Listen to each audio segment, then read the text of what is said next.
This is Stephanie McMahon. She is the Chief Branding Officer for the WWE, or World Wrestling Entertainment, and the daughter of the company's CEO, Vince McMahon, the innovator of modern pro wrestling and possible actual evil genius. This is Chicago native CM Punk, widely seen as one of the best pro wrestlers to emerge from the WWE in the past 20 years before having a very messy breakup with the company. I'm talking real messy, like tell-all podcast, ongoing lawsuit. These two people hate each other very much, kind of messy. So he left back in 2014 to pursue a career in the UFC despite having no prior MMA experience. Okay, so Punk had his first MMA fight in UFC 203, which was in September of 2016, and he lost in the first round by submission, and it was real quick. All right, one more character to introduce you to, and then we can move on. These are wrestling fans from Chicago, okay? They are loud. They are opinionated. They frequently hijack WWE's programming with chants and signs if they don't feel like they're getting their money's worth, which is hilarious and annoying at the same time. Their favorite protest chant at the moment, or pretty much any time WWE comes to Chicago since like 2014, the name of their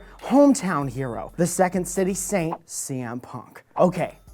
Now we're all caught up. Welcome back to SourceFed. I'm Mike Falzone. A week ago, Monday Night Raw rolled into Chicago. Boss lady Stephanie McMahon is standing in the center of the ring, addressing the crowd into the microphone as you do, and wouldn't you know it, here come the chants. But this time, Steph wasn't having it, and she fired back at the historically ruckus Chicago crowd by saying, if you guys could keep that up for another 2 minutes and 15 seconds, you'd last 1 second longer than Punk did, referencing Punk's swift and embarrassing UFC loss to Mickey Gall in the first round of his UFC 203 fight. Ouch, stinger. Also, it rhymes, which is nice. Here's where gets universally entertaining. You don't have to be a wrestling fan to enjoy a good roast battle. The company rarely, if ever, addresses these CM Punk chants. They've tried taking away people's signs. They've tried overdubbing the crowd's audio. Overdubbing, technical guy, is that a real?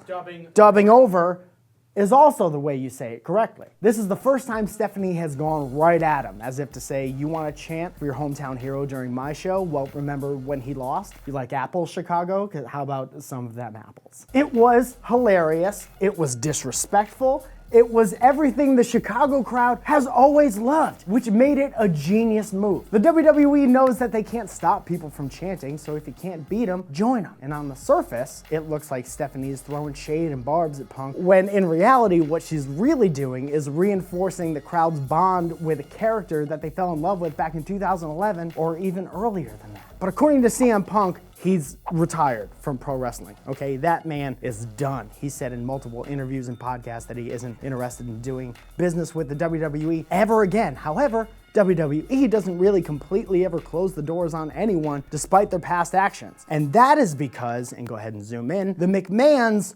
love money so much. Here's an example. Shortly before his untimely passing, the Ultimate Warrior was welcomed back to the company with open arms to be inducted into the Hall of Fame, even after straight up no-showing events back in like 1993 or whatever, and holding Vince up for more money before WrestleMania 6, one of the biggest events in the company's history. Absolutely don't hold your breath for any of what I'm about to say. But if CM Punk were to ever return to the WWE after his storied wrestling career, his terrible falling out with the company, the tell-all podcast, the lawsuits, the shocking UFC fight, and Stephanie's trolling him on live TV, everyone, both sides, would make so much money. When beloved wrestlers returned to the business that made them famous, TV ratings skyrocket, and the WWE could really use some of that right now. And Punk may not be ready to let bygones be bygones and show up anytime soon, but he's still relevant because they're still saying his name on WWE TV. It's insane, it's childish, it's exciting, and it's what makes pro wrestling so f***ing awesome. That was fun. If you like this video, go ahead and share it with your other friends that like wrestling, even people who just like drama on TV, because I think it's real exciting. And if this video doesn't do well, they probably won't ever let me talk about this again. If you want to talk about wrestling, just follow me on Twitter. It's Mike Falzone. Spencer, did you understand anything I just said? Nothing. Okay. Ding, ding, ding. I was at an IHOP in Wisconsin at 1 in the morning and some dude in a leather jacket got in my face and screamed the alphabet at me. And with number 4, we return to YouTube news again. This time we've got the Fine Bros. Hey guys, welcome back to SourceFed. I'm Sam. And I'm Candace. And we're playing Guess Who Rap Edition. Hey, I'm gonna be really bad at this. First, it's gonna show